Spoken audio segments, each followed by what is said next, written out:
There it is. And Yeah. so you create this feedback-rich environment. Right. And that translates then into teams and how people coach each other because you've got that sustainability. And in fact, the book itself actually adds to that because now you've got the content. You've got the manual. Sure. It's 52 lessons in leadership. Yeah. So once a week, if a cohort group gets together and explores one lesson, in the course of a year, they've approached just about every leadership challenge imaginable. It's a good baseline. Another question for you here. Section 1 is entitled, Your Choice to be a Leader.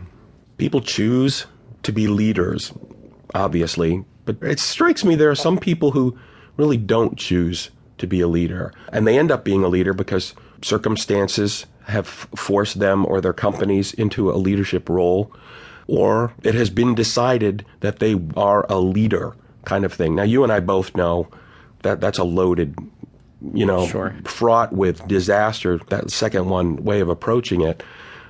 The best experiences are when people step up and actually choose leadership. Is that correct? Yeah, it's absolutely correct. They want to own it. Yeah, and there's a couple of things going on here. One is there's managers and there's leaders, and people are appointed as managers typically. So often it's someone that was perhaps the strongest technical person in the group, and so let's make him the manager, make her the manager.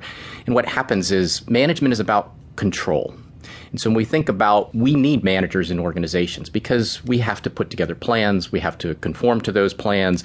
As an industrial engineer... Somebody's got to keep score here. Right. As an industrial engineer, we were obsessed about this kind of control. And what happens when you control is you actually do get what you're looking for, but you don't get any more. People do what you ask them to do because they have to. And you have this conformance kind of idea.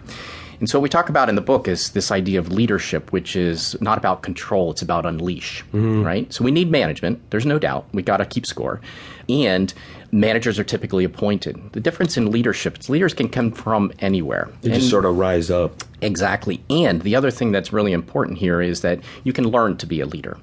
So we talk about stepping up. You have to have a mindset. It can be taught. It can be taught. Right. It's a set of behaviors, and like anything else, it can be taught. It's not easy. I think it was Vince Lombardi that said, leaders are not born, they're made, and they're made the way every other thing of value is, through hard work. Yeah.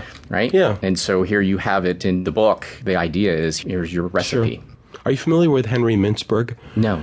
He's a professor out of Canada. We've done a couple of programs with him, but he's a bit of an iconoclast. He's in academia. He's well-known, highly regarded, published author, thought leader, professor, whatever.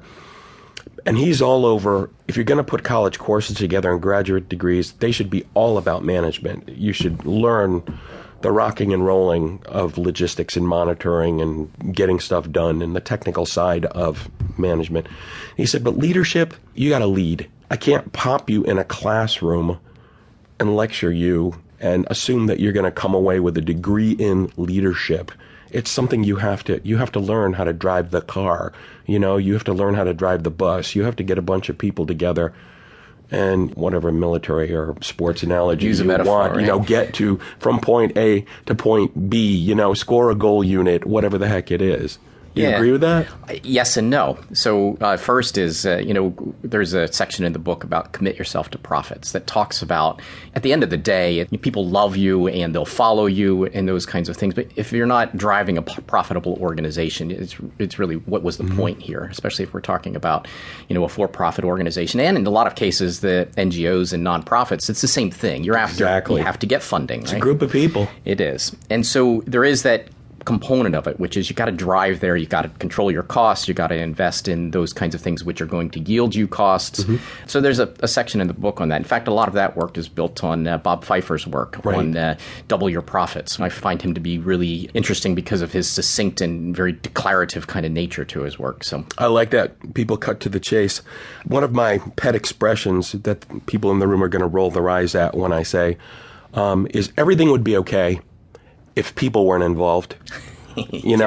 People are that, wonderful, terrible component of anything you do. They come with talents and superpowers and strengths and skills and immense things, but they also come with emotional aspects and behavioral issues and stuff like that. How does a leader, in your mind, really drive that soft side or that chaotic side of people, of individuals? Yeah, one of my favorite chapters in the book is about leading empathetically. And I use this metaphor of the telescopes and binoculars, I'll call it, where if you think about it, there's actually three relationships.